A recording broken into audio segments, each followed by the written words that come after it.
Praised be Jesus and Mary. Now and forever.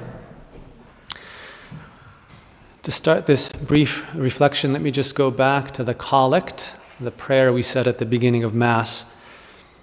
This is what we prayed. Almighty and merciful God, may no earthly undertaking hinder those who set out in haste to meet your Son, but may our learning of heavenly wisdom gain us admittance to his company.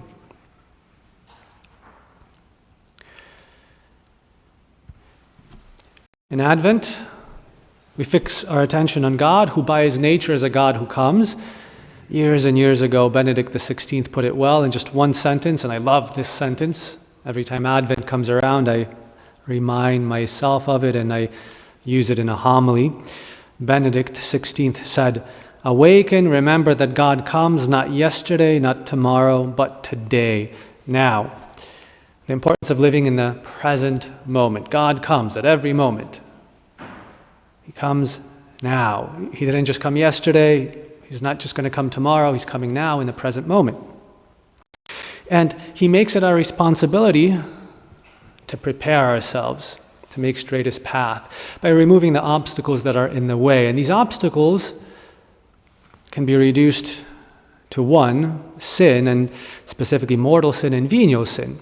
So we know that mortal sin is just totally an obstacle. God can't get into our soul at all. He's unfortunately not able to dwell in our souls as he wishes. But then there's also venial sin, which, yes, gives access. Well, rewinding, let me say that better. There's venial sin, which is the condition of somebody who is in the state of grace, meaning God does dwell in his soul, but because of venial sin, God does not have the liberty to move freely within that soul, to use a bit of an analogy.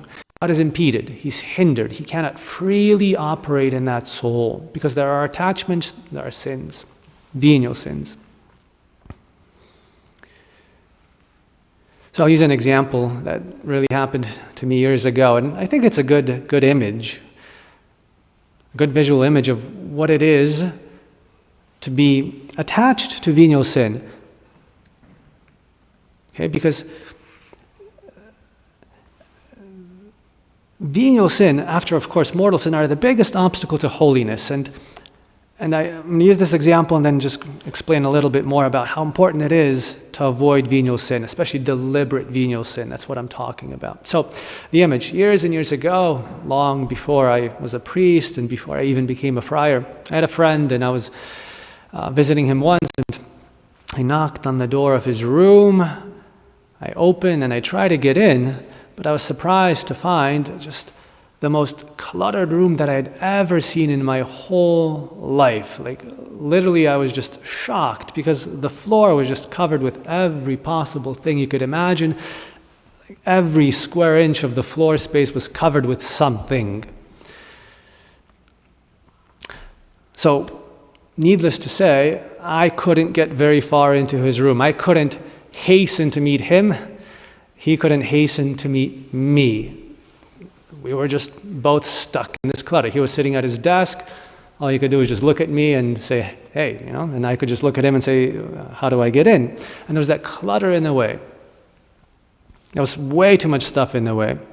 So again, the way certainly wasn't prepared for me. And I use this image, this example, because again, it applies to deliberate venial sin. Again, we open the door to our Lord, we let him in, we're not in mortal sin, but there's all that venial sin on the ground. And we can't hasten to meet him, he can't hasten to meet us. He's a friend, we let him in, but he can't enter very easily. Again, to maneuver in that room, like literally, you had to look at the floor, find, okay, maybe I can put my foot over there. I'm going to try that. And then where do I put my other foot? And then you have to stop and think about that. It was a minefield. Just, that's the way he was a great friend, but that's the way he organized his stuff, just on the floor everywhere.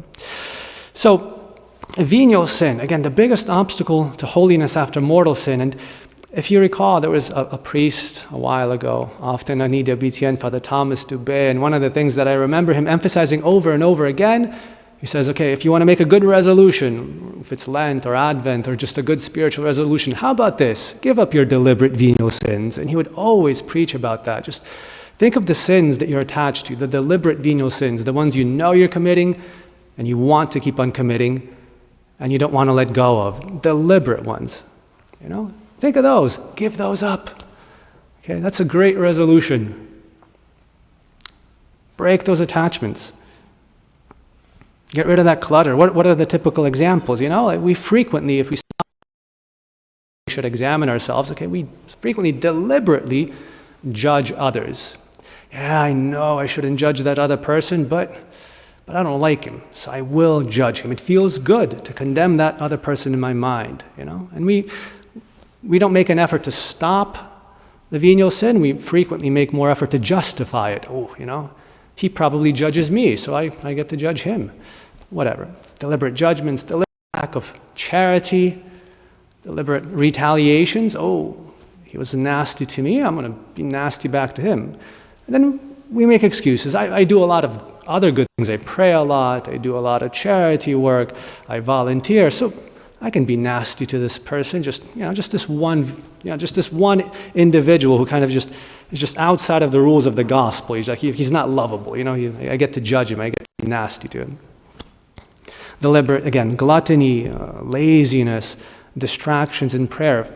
Again, commonly occurring deliberate venial sins that we think are no big deal, but are like all that clutter. Okay, and we just see our Lord from a distance, Hey, Lord, come in, and there they are, deliberate gluttony, deliberate laziness, deliberate judgment, deliberate lack of charity, all in a way. We can't really get in, and we can't really hasten to meet him. So to prepare the way of the Lord means to remove the obstacles. And in Advent, we should all examine ourselves whether we have these deliberate attachments. And if we do, then we should remove them with the help of our Blessed Lady. Right? She can motivate us, give us the grace to break those little chains or threads that hold us bound. So let's examine our consciences, and whatever we find that stands in a way, let us remove it. Praised be Jesus and Mary.